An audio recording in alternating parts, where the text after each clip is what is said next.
in this video I'm gonna talk about FIFO/DIDO burnout and how to reduce it based on research that I've done for this topic. The agenda for this video, I'm gonna briefly introduce everything. I'm gonna talk about what is FIFO/DIDO, what is burnout, what causes burnout, consequences of burnout, why it is important to address burnout in this occupational group, which is FIFO/DIDO workers, burnout reduction, and last and not least, I'm gonna talk about specific recommendation that I have for organizations, for FIFO/DIDO organization, and for the workers. So what is FIFO/DIDO?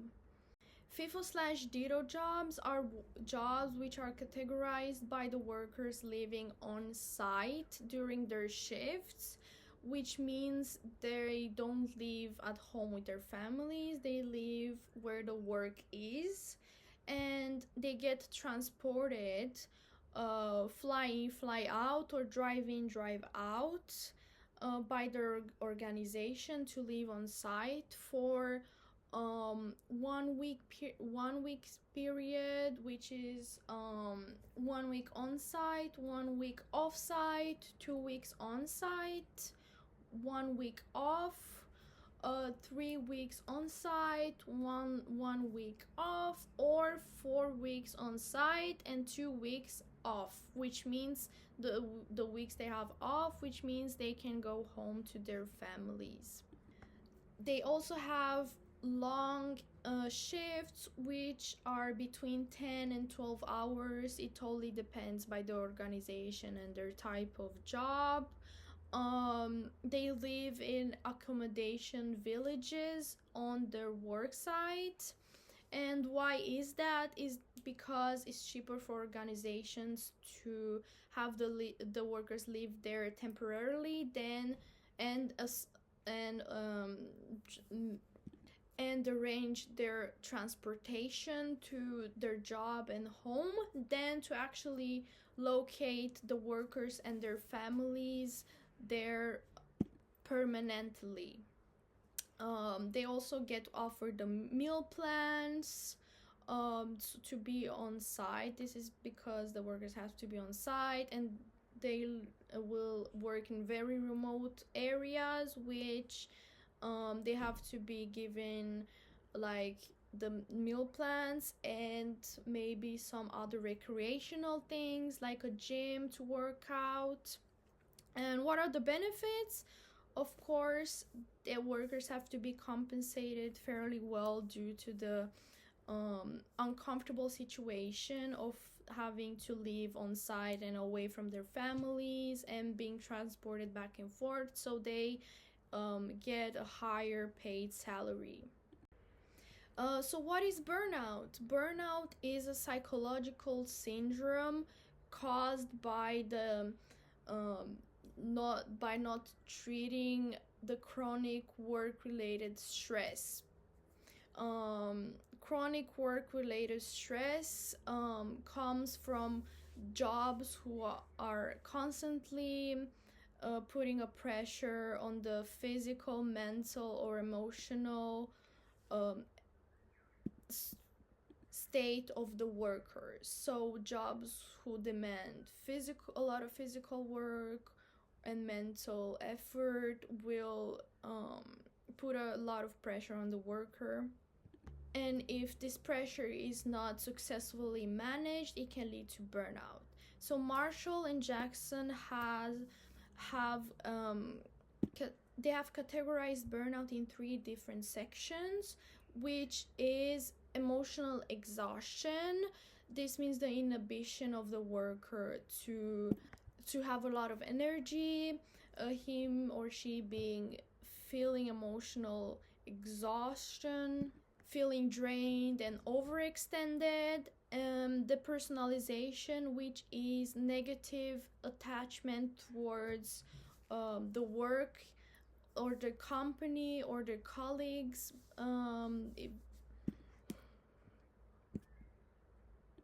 having bad attitude towards it, and the reduced personal accomplishment, which means the worker feels um, ineffective and incomplete at work.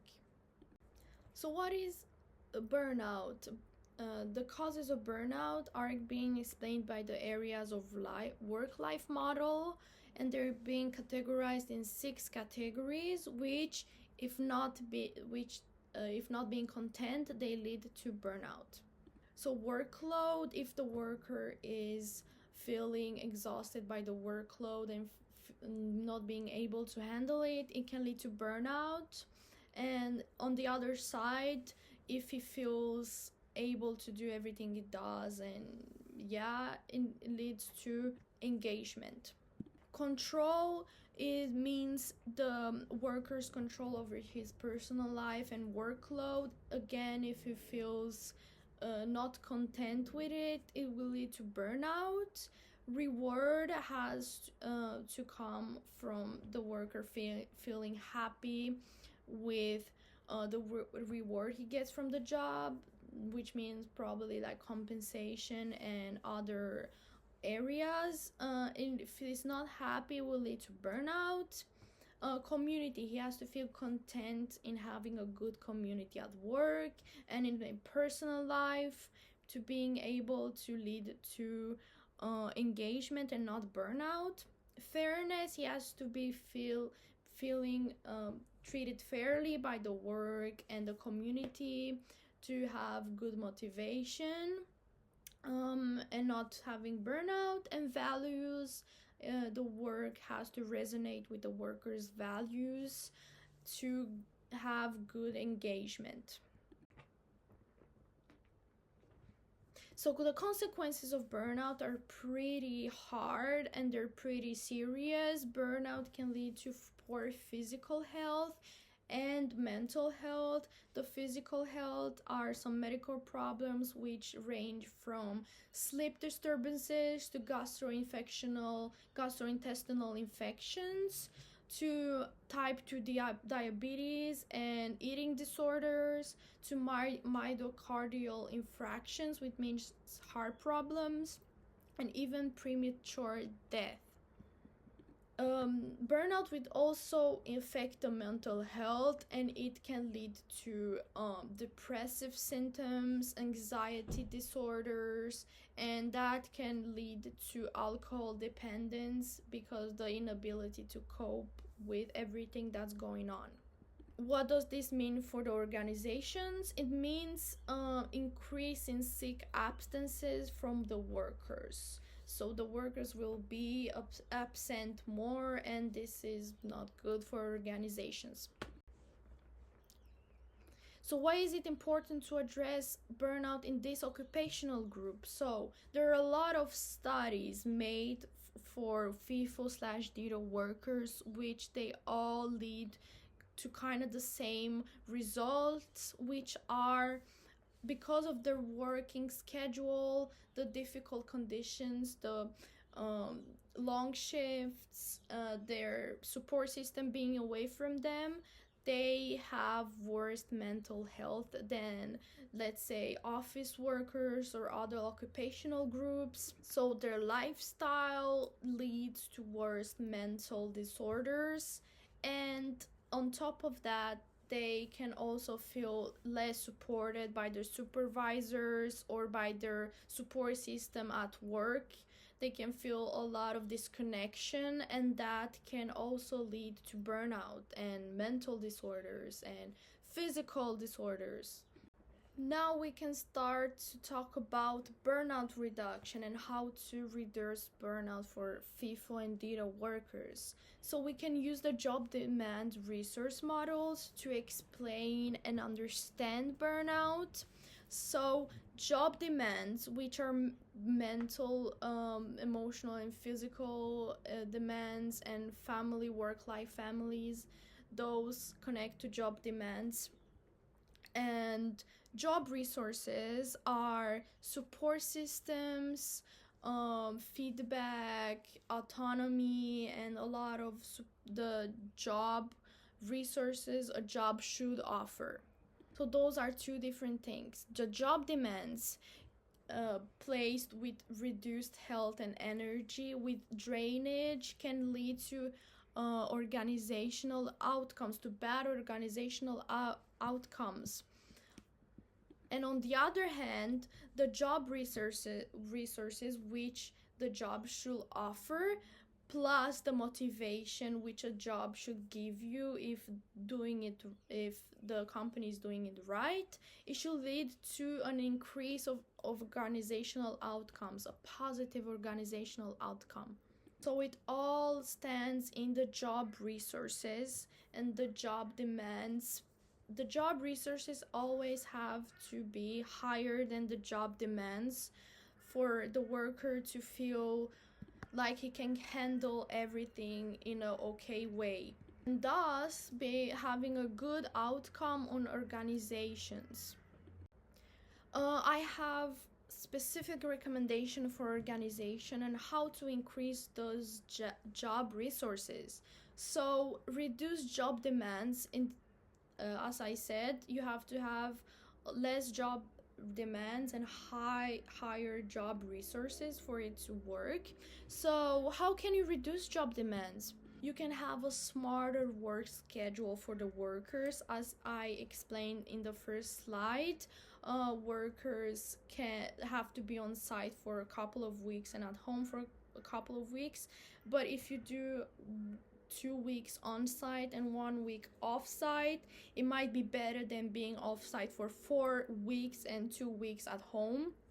It doesn't feel that long without their support systems at home.